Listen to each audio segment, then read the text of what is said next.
Hello, I am here to read another book to you because it's been a while. So the one that I chose this time, I don't think you even know it. I think I may have gotten it from the Little Free Library. I think it might be new. At any rate, it is called A Bad Case of Stripes.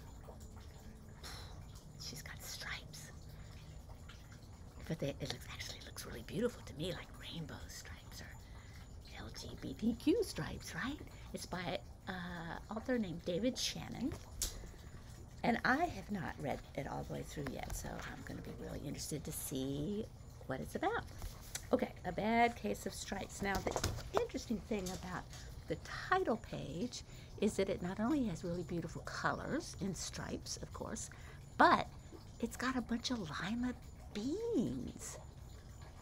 I don't know. I don't know what those lima beans mean, so we are going to find out. Okay.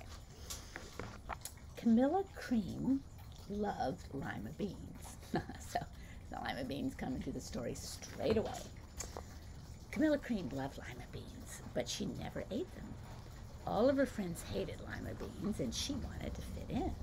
Camilla was always worried about what other people thought of her. That's a problem that we all have, right? Today she was fretting even more than usual. It was the first day of school, and she couldn't decide what to wear. There were so many people to impress. She tried on 42 outfits, but none seemed quite right. She put on a pretty red dress and looked in the mirror, and then she screamed, "Ah!"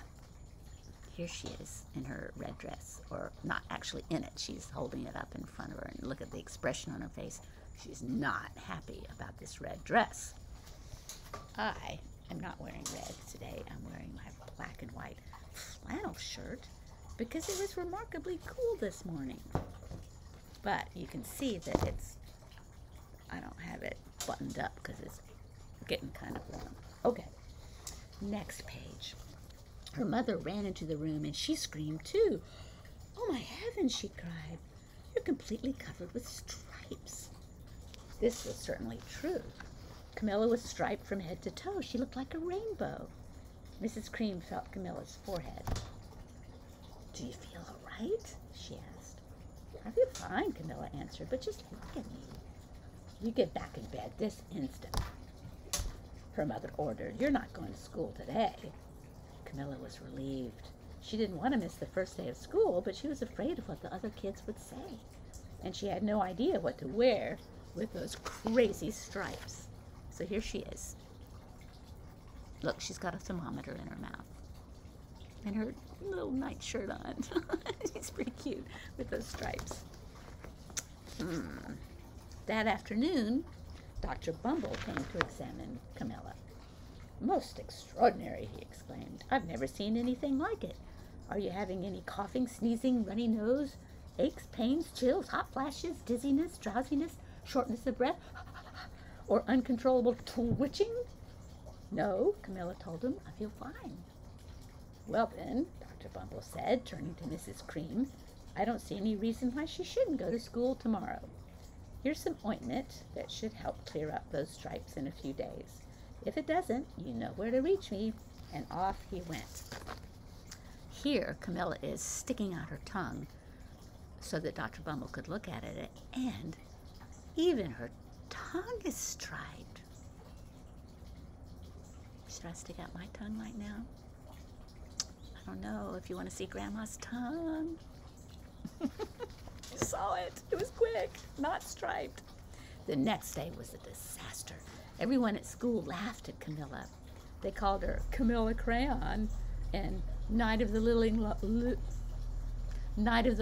Lollipop. She tried her best to act as if everything were normal, but when the class said the Pledge of Allegiance, her stripes turned red, white, and blue, and she broke out in stars. What is going on? I don't know. She seems to be reacting to what people are saying. The other kids thought this was great. One yelled out, "Let's see some purple polka dots." Sure enough, Camilla turned all purple polka dotty. Someone else shouted, "Checkerboard," and a pattern of squares covered her skin. Soon everyone was calling out different shapes and colors, and poor Camilla was changing faster than you can change channels on a TV. Here she is. Oh, and everybody's looking at her and laughing at her. Poor thing. This is not good. She must have been pretty embarrassed. That night, Mr. Harms, the school principal, called. "I'm sorry, Mrs. Cream," he said. "I'm going to have to ask you to keep Camilla home from school. She's just too much of a distraction, and I've been getting calls from the other parents. They're afraid those stripes may be contagious." Camilla was so embarrassed, just like I said. She couldn't believe that 2 days ago everyone liked her. Now nobody wanted to be in the same room with her. Her father tried to make her feel better. "Is there anything I can get you, sweetheart?" he asked. "No, thank you," sighed Camilla. What she really wanted was a nice plate of lima beans, but she had been laughed at enough for one day. And here the mama is talking on the telephone, looking worried. And here the dad is saying, "Is there anything I can get for you, sweetheart?"